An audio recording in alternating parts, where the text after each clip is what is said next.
November 1st, 1942. A gray, brooding morning in the vast expanse of the Pacific Ocean. The waters were restless, dark waves rolling beneath the USS Wahoo as if sensing the storm that lay ahead. Commander Dudley "Mush" Morton stood in the cramped control room, eyes fixed on the horizon and the array of instruments before him. He was a man who thrived in chaos, who believed that audacity could be weaponized, that fear itself could be turned into a tactical advantage. The Japanese Navy, sprawling across the Pacific with its fleet of convoys and destroyers, had no idea that Wahoo was hunting them, that this small submarine would soon become a ghostly predator in their waters. Every decision Morton made had weight. Every command could mean life or death for his crew. But Morton was not a man to shrink from risk. He had a philosophy, simple yet powerful. Strike hard, strike fast, and strike where the enemy least expected. The crew of Wahoo, a mixture of seasoned submariners and newly trained sailors, moved with quiet precision, each aware that their survival depended on discipline, coordination, and trust. The air inside the submarine was thick with tension, tinged with the metallic scent of machinery and diesel. Conversations were minimal. Everyone was focused. The hum of the engines, the rhythmic ticking of instruments, and the occasional groan of the hull under pressure created a tense symphony that accompanied every maneuver. The mission was clear, yet perilous. Intercept Japanese supply lines, sink as many vessels as possible, and return to base intact. But in the unpredictable Pacific, even the most meticulously planned patrol could be undone by a single enemy ship, a lucky torpedo, or a sudden storm. As dawn broke, the lookout's voice echoed through the periscope room. A convoy appeared on the horizon, 2 cargo ships escorted by a pair of destroyers. Morton's eyes narrowed, calculating angles, distances, speeds, and currents. This was the moment that would define the patrol, the first opportunity to demonstrate that the Wahoo was more than just steel and torpedoes. It was an instrument of American ingenuity and daring. The crew moved silently, their actions synchronized, each man knowing his role, each heart beating in unison with the tense rhythm of anticipation. Morton gave the order. Torpedo tubes were primed, and the first torpedo raced through the water toward the unsuspecting enemy. Moments later, a deafening explosion shook the convoy. Flames erupted from the target, thick black smoke coiling into the sky. The destroyers scrambled, sounding alarms, searching for the phantom that had struck and disappeared.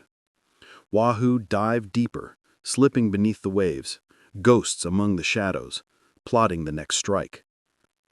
Day after day, Morton's strategy combined cunning with aggression.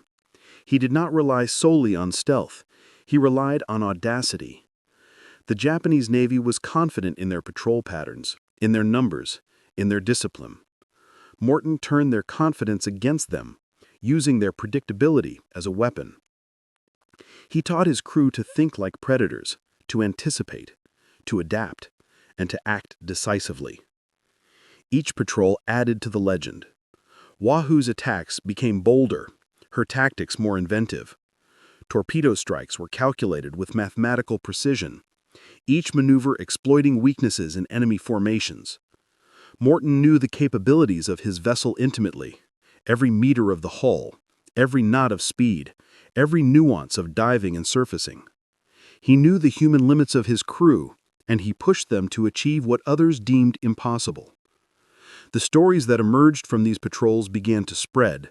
Japanese sailors whispered of a submarine that struck without warning, appearing out of nowhere and vanishing like a ghost. The name Wahoo became a symbol of dread, a reminder that in the Pacific, the hunters could become the hunted. In one particularly daring attack, Wahoo approached a heavily escorted convoy near New Britain.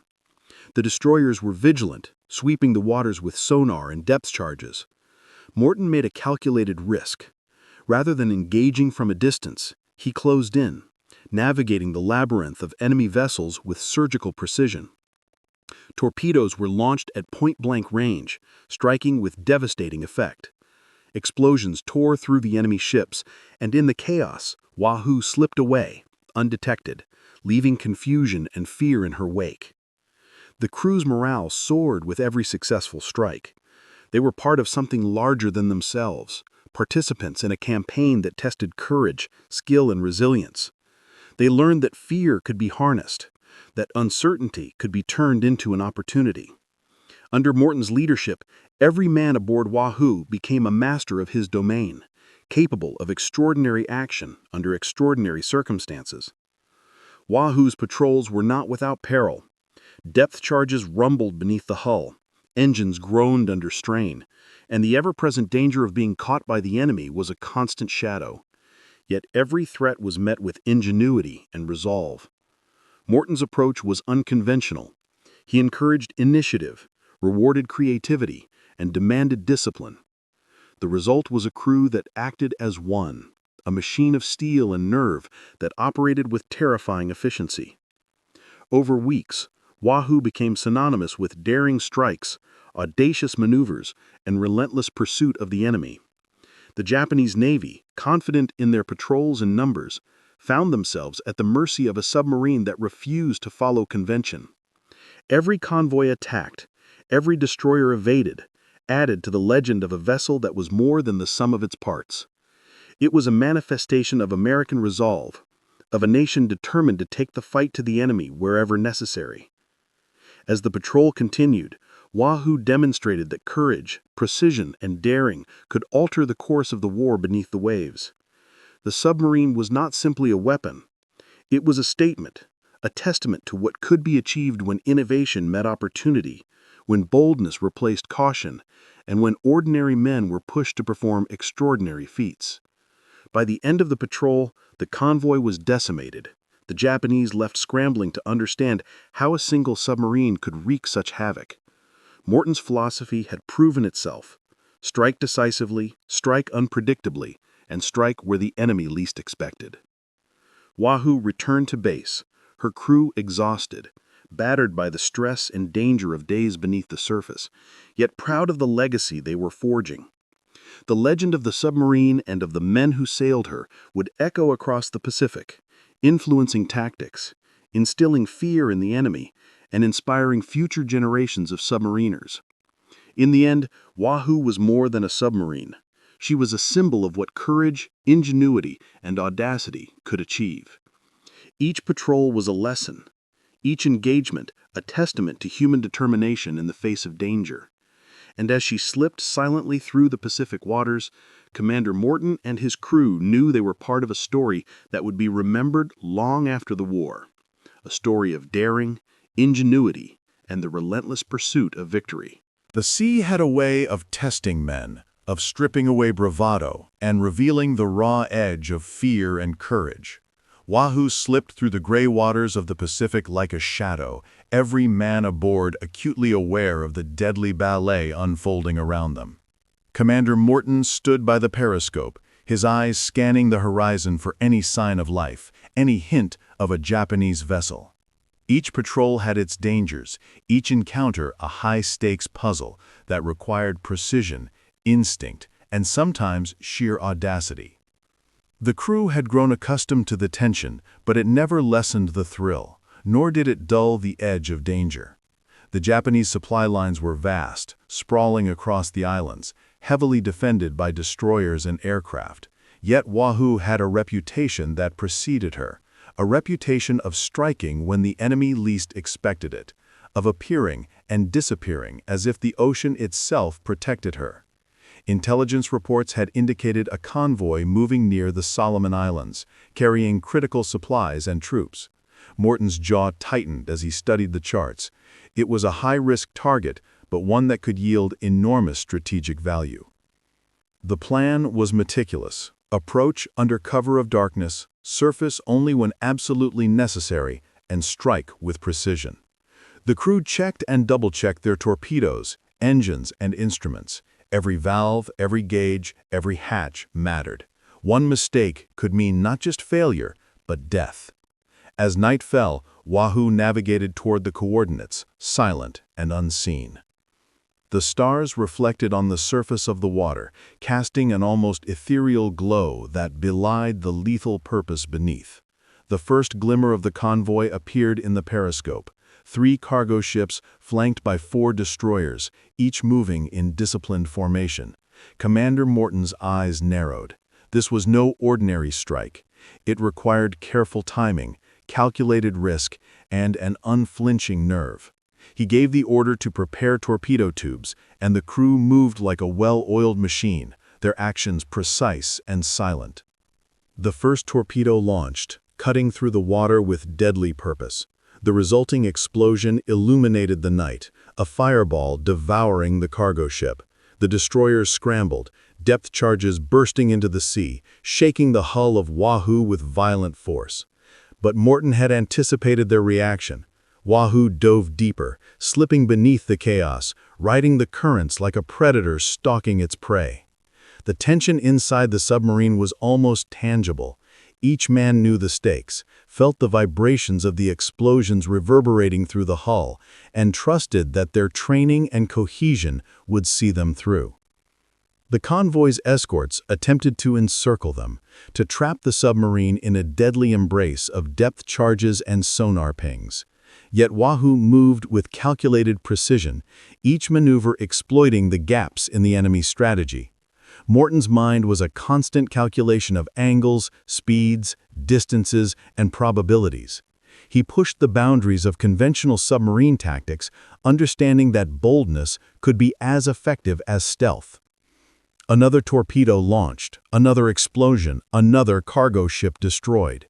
The Japanese sailors, previously confident in their formation, now faced a shadow that could strike anywhere, anytime. The legend of Wahoo grew with every pulse of sonar, every explosion, every narrow escape. The crew, while tense and exhausted, was exhilarated. They were part of something larger, a campaign that tested the limits of courage and ingenuity. As dawn approached, Wahoo surfaced briefly to recharge batteries and take a quick breath of air. The Pacific stretched endlessly, deceptively calm, a vast expanse that could hide both opportunity and peril. Morton studied the horizon, calculating the next move. The convoy was still in disarray, and the opportunity for another strike presented itself. But the risks were higher, the Japanese were vigilant, and the margin for error was thin. He gave the command to submerge again, to approach silently, to strike decisively. The next attack was a testament to both strategy and audacity. Wahoo maneuvered into an optimal firing position, and torpedoes were launched in rapid succession. Each strike hit with precision, sending plumes of water and smoke into the sky.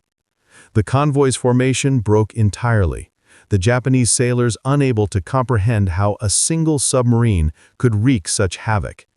Depth charges exploded around them, the water churning with violent energy, yet Wahoo evaded each one with a combination of skill, timing, and luck. Inside the submarine, the crew maintained discipline, their training and trust in Morton guiding every action. The stress was immense, the danger ever present, but they moved with the confidence of a unit that had honed itself to perfection under fire. The attacks continued throughout the day, each strike further crippling the convoy, further cementing Wahoo's fearsome reputation. The Japanese Navy struggled to adapt, their conventional tactics proving ineffective against a foe that defied expectations. Morton's approach was innovative. He combined stealth, unpredictability, and aggressive action in ways that challenged the enemy's assumptions. By nightfall, the convoy was in ruins, and Wahoo, though battered by the strain and the depth charges, remained unscathed. The crew took stock of their actions, reflecting on the audacity of what they had accomplished. They knew they were making history, shaping the war in ways that few could fully grasp. Morton's leadership was pivotal.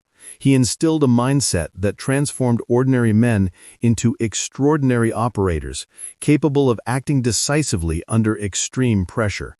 He understood fear, not as a weakness, but as a tool, something to harness and direct toward achieving objectives. Each engagement was a lesson in psychology as much as in tactics. The enemy's perception of invincibility was shattered by the suddenness and effectiveness of Wahoo's strikes. Stories spread among Japanese sailors, tales of a submarine that appeared from nowhere, struck with devastating effect, and vanished into the depths as if the ocean itself protected her. The legend of Wahoo grew with every pulse of sonar, every explosion, every narrow escape. For Morton and his crew, the reality of the war was clear. Victory required more than courage. It required intellect, intuition, adaptability, and a willingness to defy conventional thinking. Wahoo was not just a weapon, it was a statement, a tangible manifestation of American resolve, ingenuity, and determination. As the submarine returned to base after weeks of relentless patrolling, the crew carried the fatigue of their efforts alongside a profound sense of accomplishment. They had faced the enemy, tested their limits, and emerged victorious, leaving behind a trail of destruction that would ripple through Japanese naval operations. Morton's philosophy, strike decisively, strike unpredictably, strike where the enemy least expects it, had proven itself in the most extreme conditions. Wahoo's patrols were more than tactical victories. They were lessons in courage, leadership, and the extraordinary potential of human ingenuity in times of war. Each crew member understood that their actions contributed to a larger narrative, one that would be remembered long after the war ended. The Pacific was vast, and the dangers innumerable, yet Wahoo had shown that audacity, precision, and cohesion could turn a single submarine into a force capable of shaping the course of the conflict. And as the sun set over the horizon, casting long shadows across the restless waters, Commander Morton and his crew knew that the legend of Wahoo was not just a story of destruction. It was a story of courage, vision, and the relentless pursuit of excellence in the face of overwhelming odds.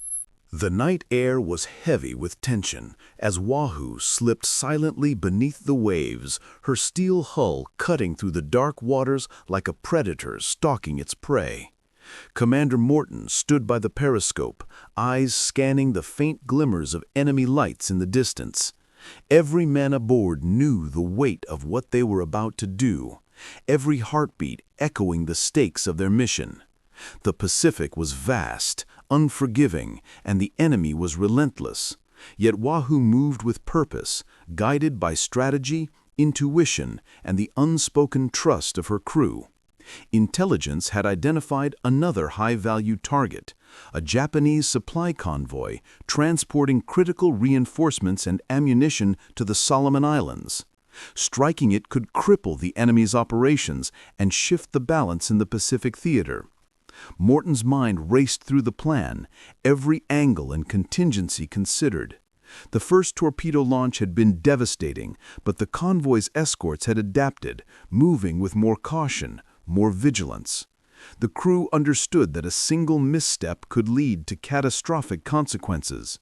As Wahoo approached the convoy's path, the tension was almost unbearable. The Japanese destroyers patrolled methodically, their sonar pulses cutting through the water, searching for any hint of the lurking submarine. Morton's eyes flicked from the periscope to the instruments, calculating the optimal firing position, the precise timing, the angle of attack. He knew that success demanded audacity, precision, and an unflinching nerve. The first torpedo cut through the black water, silent and deadly. Moments later, an explosion tore through the night, engulfing one of the cargo ships in flames. The destroyers reacted instantly, dropping depth charges into the surrounding waters. The hull of Wahoo shuddered with each detonation, yet the crew remained calm, executing every maneuver with exacting discipline. Morton pushed Wahoo deeper, exploiting the currents and thermal layers of the ocean to evade the enemy's pursuit. Each decision was critical. Ascend too soon, and they risked detection. Lingered too long, and the depth charges could crush them. The tension was a constant companion, yet it sharpened their focus, honed their instincts, and bonded the crew in ways only extreme circumstances could. Another torpedo launched, striking a second cargo vessel. Fires erupted, illuminating the night and sending smoke spiraling into the sky. The convoy's formation broke apart as panic rippled through the Japanese sailors. Wahoo seized the moment, maneuvering with precision to strike again. The crew worked in perfect synchrony, every hand and mind attuned to the rhythms of the mission. They had become an extension of the submarine itself, part of a lethal machine that defied the enemy's expectations. Morton's leadership was the guiding force, balancing aggression with caution, innovation with discipline. He pushed the limits of conventional submarine tactics, understanding that surprise and unpredictability could be as potent as firepower. The Japanese Navy struggled to respond. Their destroyers attempted coordinated attacks, depth charges exploding around Wahoo with brutal force, yet the submarine moved like a phantom, vanishing from one location to reappear in another. The crew endured the shocks and vibrations, adrenaline coursing through their veins, knowing that each maneuver could mean the difference between life and death. As dawn approached, Wahoo surfaced briefly to recharge batteries, the cool morning air filling the vessel with a temporary reprieve. The Pacific stretched endlessly, deceptively calm, concealing both danger and opportunity. Morton studied the horizon, weighing the risks and rewards of a follow-up strike. The convoy was scattered, their defenses weakened, yet the danger was far from over. He gave the command to submerge, to approach silently, to strike decisively. The second attack was even more audacious than the first. Wahoo navigated into an optimal firing position, her torpedoes launched in rapid succession. Explosions rocked the convoy, sending plumes of water and fire into the sky. The Japanese sailors, once confident in their tactics and formations, were now grappling with a foe that operated beyond their expectations. Inside the submarine, the crew maintained their composure, their discipline a testament to rigorous training and unwavering trust in Morton's leadership. Fear was present, palpable, yet it was harnessed and transformed into precision and courage. Wahoo's attacks continued, each strike further dismantling the convoy, each maneuver testing the crew's nerves and skills. The Japanese Navy was forced to rethink its strategies, its perception of control shattered by the unpredictability and effectiveness of the submarine. Morton understood that psychological warfare was as crucial as physical strikes. The legend of Wahoo grew, not just through destruction, but through the fear it instilled, the realization that a single submarine could disrupt entire operations. As night fell, Wahoo's patrol concluded another day of relentless engagement. The crew took a moment to reflect on their accomplishments, the fatigue of constant vigilance tempered by the pride of extraordinary achievement. Each torpedo fired, each maneuver executed, contributed to the broader war effort, demonstrating the ingenuity, courage, and resolve of the United States Navy. Morton's philosophy, strike decisively, unpredictably, where the enemy least expects, had proven itself time and time again. The Pacific was vast, its dangers innumerable, yet Wahoo showed that skill, audacity, and teamwork could turn a single submarine into a force capable of influencing the course of the conflict. The crew understood that their actions were not only tactical victories, but part of a larger narrative of courage, innovation, and determination. Wahoo returned to base under the cover of darkness, her hull scarred but intact, the crew weary yet invigorated. They had faced immense danger, tested their limits, and emerged victorious, leaving behind a trail of chaos that would resonate through Japanese naval operations.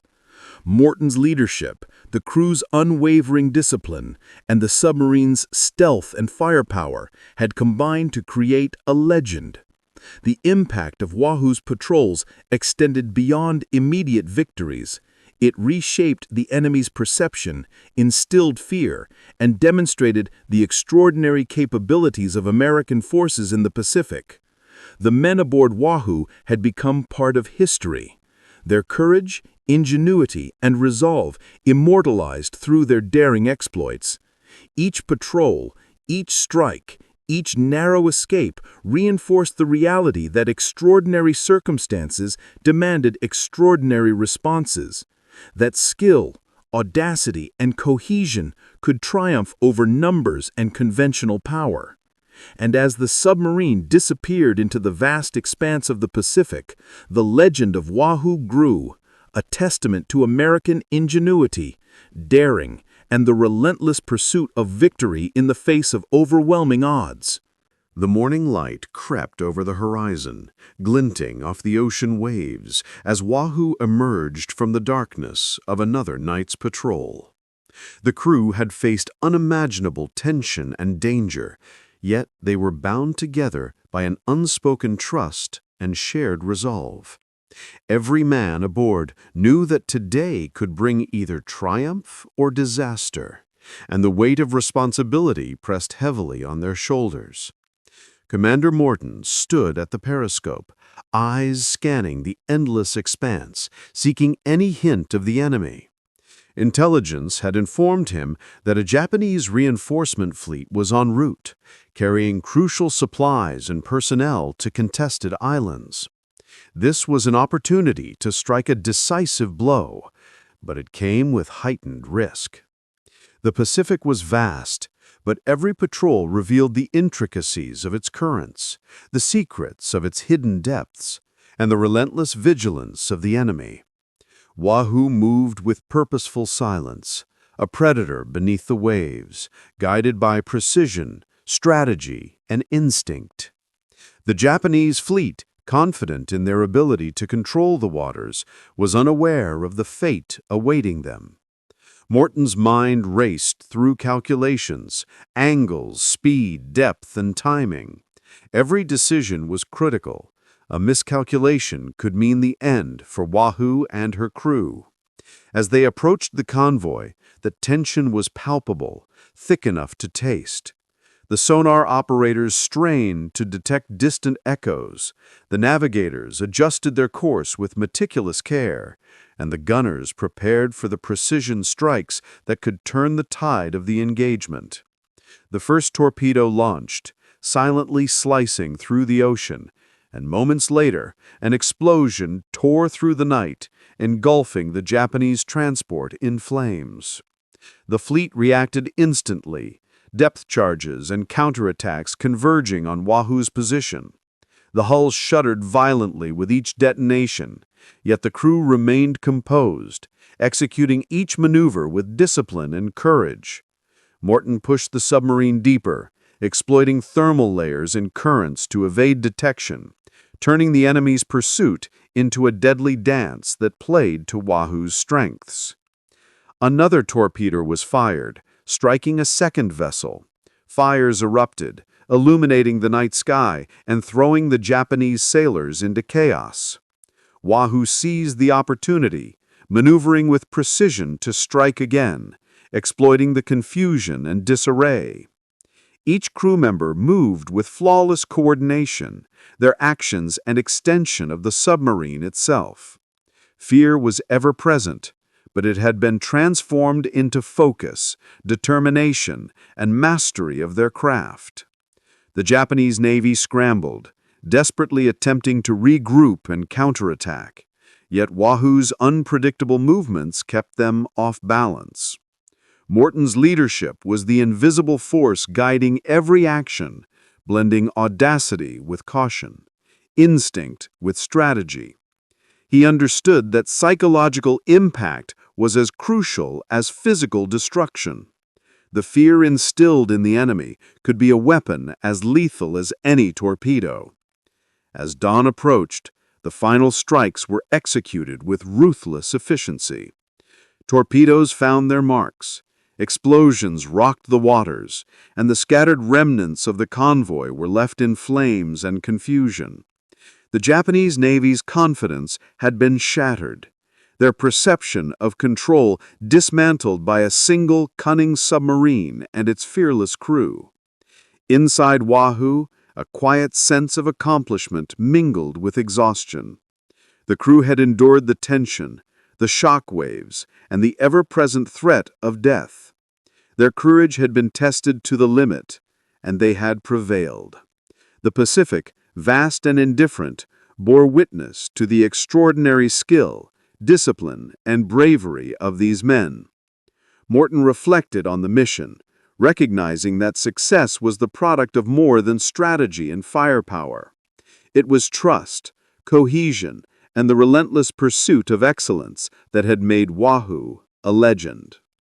The submarine's return to base was both a relief and a moment of reflection. Scarred but victorious, Wahoo had reshaped the battlefield, leaving an indelible mark on the Japanese Navy and solidifying her reputation as a harbinger of fear in the Pacific. The crew disembarked, greeted by their fellow sailors with respect and awe. Their deeds would be remembered, their stories told, and their impact felt far beyond the immediate victories. Wahoo's patrols were more than tactical successes. They were symbols of American ingenuity, courage, and determination. Each torpedo fired, each maneuver executed, demonstrated the extraordinary potential of human skill and teamwork under extreme conditions. Morton's leadership, the crew's unwavering discipline, and the submarine's stealth had created a narrative of triumph against overwhelming odds. The psychological impact on the Japanese Navy was profound. Their once assured dominance of the Pacific was now punctuated by caution, uncertainty, and the recognition that a single submarine could alter the course of operations. Wahoo had proven that precision, audacity, and relentless pursuit could defy numbers and conventional power. The crew, for their part, knew the price of their success. The tension, danger, and proximity of death had forged bonds that were unbreakable, creating a brotherhood of men who had faced the abyss together and emerged victorious. Each patrol, each strike, reinforced the understanding that extraordinary circumstances demanded extraordinary courage.